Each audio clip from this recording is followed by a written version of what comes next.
नमस्कार। सासाराम में स्थित ताराचंडी धाम के विकास को लेकर 1980 में मां ताराचंडी कमेटी का गठन किया गया और ये उम्मीद लगाई गई कि इस कमेटी के माध्यम से ताराचंडी धाम का विकास होगा। लेकिन समय बीतने के साथ जिस तरह से ताराचंडी कमेटी के द्वारा कार्य किया गया, उस कार्य पर लगातार सवाल खड़े होते रहे और यह कहा जाता रहा कि ताराचंडी धाम में कुछ इस तरह के लोग हैं जिनके माध्यम से ताराचंडी धाम का दुरुपयोग किया जा रहा है। ताराचंडी धाम को अर्थोपार्जन का केंद्र बना लिया गया है।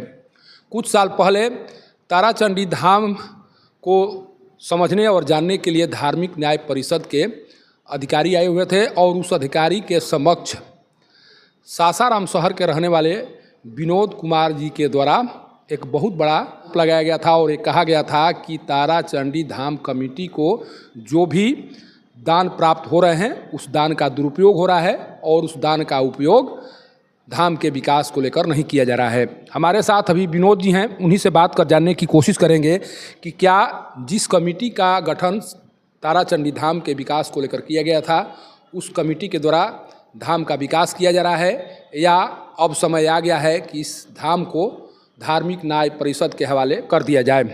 विनोद जी, कुछ साल पहले एक टीम आई थी जिस टीम के पास आपके द्वारा शिकायत की गई थी कि धाम पर जो चढ़ावा चढ़ाया जा रहा है, धाम पर जो दान दिए जा रहे हैं, उस दान का दुरुपयोग हो रहा है।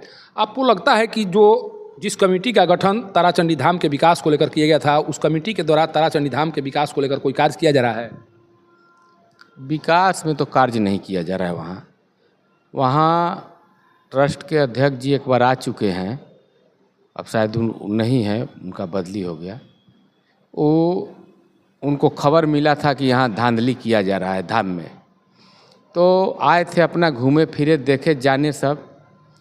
उनसे बताया भी गया, उस समय मैं वहाँ मौजूद था, मैं खुदे बोला था कि धाम में धर्म का धाम है, वहाँ तो माई खुदे विराजमान है और उस धर्म के धाम में दो लोग अधर्मी ऐसा जुट गया है, जैसे आदमी कहता है कि एक आलू बोड़ा को सड़ा देता है, उसी तरह दो गो लोग वहाँ है, वो पूरा धाम को नष्ट करने पर लगा हुआ है। इसलिए धाम अगर उचित उसका विकास हो तो ट्रस्ट में चलिए जाए तो अच्छा है। आपको लगता है कि धार्मिक न्याय परिषद में जाना चाहिए? एकदम जाना चाहिए। अच्छा, जिन दो लोगों पर आरोप लगा रहे हैं, उनके द्वारा कौन सा ऐसा कार्य किया जा रहा है जिस कार्य के बाद से आपको लगता है कि नहीं, धाम का विकास नहीं होगा और धाम एक तरह से उन लोगों के कृत्य के कारण कहीं ना कहीं बर्बाद हो रहा है? हाँ, माई का जो विकास का वहाँ कुछ दुकानें बना है अवैध, जो दुकान बना है वो दुकान अवैध है और वहाँ कुछ लोगों को 300-400 रुपया महीना पर दे दिया गया है। एक एक आदमी को दो दुकान 3 दुकान करके दे दिया गया है। वो अगले दुकानदार को जब देते हैं तो 3000-4000 महीना पर दिए हैं, तो जो 3000-4000 उनके पॉकेट में जा रहा है, वो धाम में जाता, माई का विकास होता। वहाँ एक स्टैंड है, ऐसे करके वहाँ करोड़ों का घपला साल में किया जा रहा है।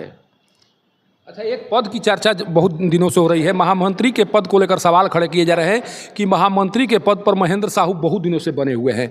आखिर किस नियम के तहत बने हुए हैं? क्या उनके मन में है? किस तरह का लाभ प्राप्त हो रहा है उन्हें, जिस लाभ के कारण इतनी बुराई होने के बाद, इतनी आलोचना होने के बाद वो पद नहीं छोड़ रहे हैं? आखिर पद नहीं छोड़ने के पीछे का कारण क्या माना जाए? उनको ये कारण देखिए, तो साफ हो जाता है कि जब लोग कह रहे हैं कि आप छोड़ दीजिए, हम नहीं छोड़ रहे हैं, तो हमारे पीछे की जो तिथि है, तारीख, उसमें कहीं ना कहीं तो हम चोर हैं। और दूसरा कमेटी आएगा या दूसरा महामंत्री आएगा तो हमारे कल के कालों को जांच करेगा तो जान जाएगा कि हम कहाँ चोरी किए हैं। नहीं छोड़ने का कारण उनका यही है। अच्छा, ये ताराचंडी कमेटी के पूर्व अध्यक्ष हरिहर सिंह जी के द्वारा आरोप लगाया गया था कि माने इस तरह का खर्च किया जाता है जिस खर्च का कोई मतलब नहीं है। खाने पर 30 दिन के खाने पर 2 लाख खर्च किया जाता है, कुछ इस तरह की राशि खर्च की जाती है जिस राशि के माध्यम से ऐशो आराम हो रहा है ताराचंडी धाम पर। आखिर इस तरह का जो आरोप लगाया गया है उसमें आप कितना सच्चाई देख रहे हैं?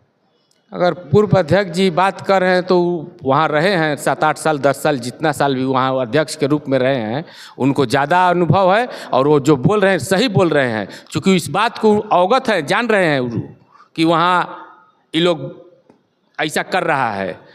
कुछ ऐसा भी काम होता है कि 2-4 लोगों का मेहमान भी आते हैं तो इधर रहने के लिए शहर में या घर में व्यवस्था नहीं होता है, माई के धामे में व्यवस्था रहने या खाने का किया जाता है।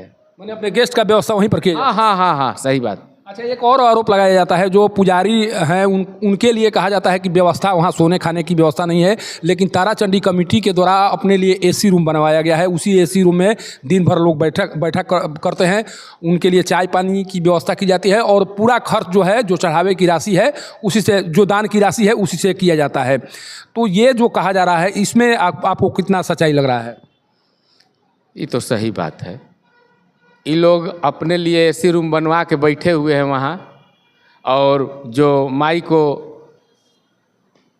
टहल करने वाले हैं पंडित जी हैं, उनके लिए ना रहने का जगह है, ना सही तरीक़ा से खाने का व्यवस्था होता है, ना उनके लिए लैट्रिन बाथरूम का उचित व्यवस्था किया जाता है। तो यहाँ तो मनमानी हो रहा है।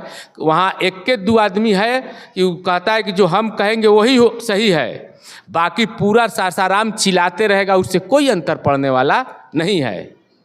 देखिए, ये विनोद कुमार जी हैं, जो धार्मिक न्याय परिषद के जो अध्यक्ष आए हुए थे, उनके सामने इस तरह के आरोप लगाए गए थे, जिस आरोप को सुनकर धार्मिक न्याय परिषद के जो अध्यक्ष थे वो भी अचंभित हो गए थे। उन्हें लगा था कि क्या कोई कमेटी के द्वारा इस तरह से किया जा सकता है, लेकिन वाकई में जिस तरह से इनके द्वारा कहा जा रहा है, जिस तरह से पूर्व अध्यक्ष के द्वारा आरोप लगाया जा रहा है, उसके अनुसार ताराचंडी कमेटी के कुछ सदस्य कुछ इस तरह के कार्य कर रहे हैं, जिस कार्य से न केवल ताराचंडी धाम की बदनामी हो रही है, बल्कि कुछ खास लोगों का वर्चस्व लगातार वहाँ पर बनते जा रहा है। और इस वर्चस्व का नतीजा है कि आने वाले ताराचंडी धाम पर पूरी तरह से कुछ खास लोगों का कब्जा हो जाएगा और जो छवि है धाम की वो पूरी तरह से धूमिल हो जाएगी। आखिर इतने आरोप लगने के बाद भी महेंद्र प्रसाद साहू करीब 18 साल से अपने पद पर क्यों बने हुए हैं, क्यों उनके द्वारा अपना इस्तीफा नहीं दिया जा रहा है? आखिर इसके पीछे का कारण क्या है? किस मोह में पड़े हुए हैं? क्या लालच है? क्या लाभ प्राप्त हो रही है उन्हें? ये सारी बातों को अब जानने और समझने का समय आ गया है। और तब तक से शायद धाम का विकास नहीं होगा जब तक से इनके द्वारा, जिस तरह से कहा जा रहा है कि 2 लोगों के द्वारा धाम को पूरी तरह से बर्बाद कर दिया गया है, उन लोगों को धाम की कमेटी से अलग नहीं किया जाएगा, तब तक से शायद ताराचंडी धाम का विकास कभी भी नहीं हो सकता है। सासाराम से पब्लिक न्यूज़ के लिए सत्येंद्र चौबे की रिपोर्ट।